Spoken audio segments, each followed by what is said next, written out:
Good morning everyone. आप सभी को हमारे YouTube channel AK education Jharkhand में मोस्ट वेलकम है। आज हम लोग मैथ का टॉपिक ये इंटीजर्स का है क्लास 6 के लिए। Properties of addition on integers कहता है इंटीजर्स को ऐड करने के लिए कुछ हम इंपॉर्टेंट प्रॉपर्टीज़ को देखेंगे कि कैसे हम इंटीजर्स को ऐड करते हैं। तो इसके लिए पर्टिकुलरली हम लोगों के पास कुछ क्या है, इंपॉर्टेंट लॉ है जिसके थ्रू हम लोग क्या करते हैं, इंटीजर्स को ऐड करते हैं। तो सबसे पहले हम लोग वीडियो को स्टार्ट करते हैं। सबसे पहले हमारे पास है closure property of addition.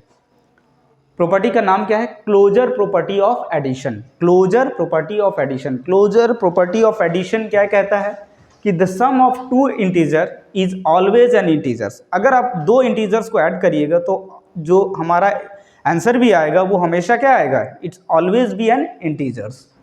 So thus A and B are any two integers. Suppose a and b are any two integers, then a plus b, the sum of a plus b is also an integers। जो हमारा result भी मिलेगा वो भी क्या मिलेगा, integers मिलेगा। जैसे फॉर एग्जांपल के लिए consider the integers 7 and 9। Consider the integers 7 and 9। सो हम लोग दोनों इंटीजर्स को ऐड करेंगे 7 + 9, so it will be 16। So 16 is also an integers। 16 is also an integers। जो हमारा रिजल्ट भी मिल रहा है दो इंटीजर्स को ऐड करने के बाद, वो रिजल्ट भी हमारा क्या मिल रहा है, एक इंटीजर मिल रहा है। तो क्लोजर प्रॉपर्टी का मेन जो हमारा पास स्टेटमेंट है कि the sum of two integers is always an integers.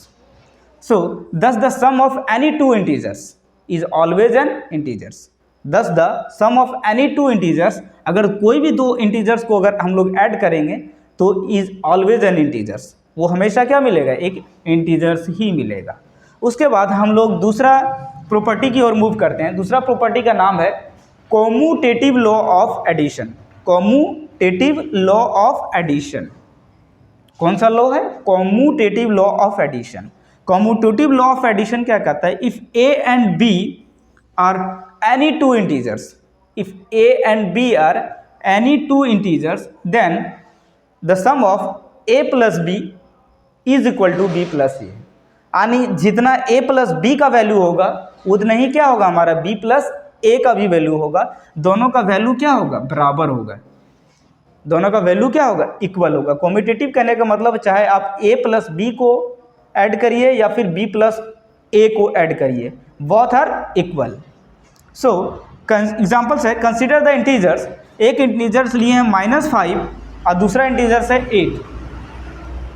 पहला इंटीजर्स क्या है, -5, और दूसरा इंटीजर क्या है, 8। सो -5 + 8 दोनों को ऐड करेंगे तो क्या आ रहा है हमारे पास, 3। -5 + 8 क्या आ रहा है, 3। 8 + -5, सो प्लस माइनस क्या होता है, माइनस। So 8 - 5 it also 3। सो देख पा रहे हैं कि a प्लस बी या फिर b प्लस ए दोनों का वैल्यू क्या आ रहा है, इक्वल्स आ रहा है। Hence the addition of integer is commutative. जो हम लोग एडिशन करेंगे इंटीजर्स का वो किस तरह का हमारे पास होगा, कॉम्यूटेटिव। कॉम्यूटेटिव मीन्स हमारे पास दोनों साइड LHS एंड RHS, दोनों साइड जो वैल्यू आएगा वो क्या आएगा, इक्वल्स आएगा। उसके बाद हम लोग मूव करते हैं थर्ड लॉ की ओर। तो थर्ड लॉ को बोलते हैं associative law of addition. Associative law of addition. अभी तक हमारे पास जो क्लोजर प्रॉपर्टी ऑफ एडिशन था और कॉम्यूटेटिव लॉ ऑफ एडिशन था, इसमें दो दो इंटीजर्स होता था, मतलब दो ही इंटीजर्स का रिक्वायरमेंट पड़ता था।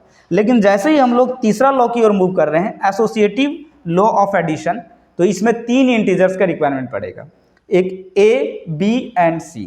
सो if A, B and C are any 3 integers, A भी एक अलग इंटीजर्स है, बी भी अलग इंटीजर्स है, सी भी क्या है, अलग इंटीजर्स है। ये 3 इंटीजर्स है। तो जो एसोसिएटिव लॉ कहता है कि a प्लस बी का सम का bracket plus C is equal to a plus B plus C. Simply हम लोग एसोसिएटिव लॉ में क्या बता दें कि 3 इंटीजर्स है हम लोगों के पास, a प्लस बी प्लस सी और a प्लस बी प्लस सी। तो एक बार हम लोग क्लोज ब्रैकेट लगाएंगे a प्लस बी में, फर्स्ट वाला 2 इंटीजर्स। उसके बाद इधर RHS साइड में हम लोग अब a प्लस बी में लगा दिए, अब बचा कौन, b प्लस सी। तो अब हम लोग किस पर लगा देंगे, b प्लस सी में क्लोज ब्रैकेट। और ये दोनों का जब वैल्यू को हम लोग ऐड करेंगे तो हमारे पास वैल्यू जो आएगा वो क्या आएगा, इक्वल्स आएगा।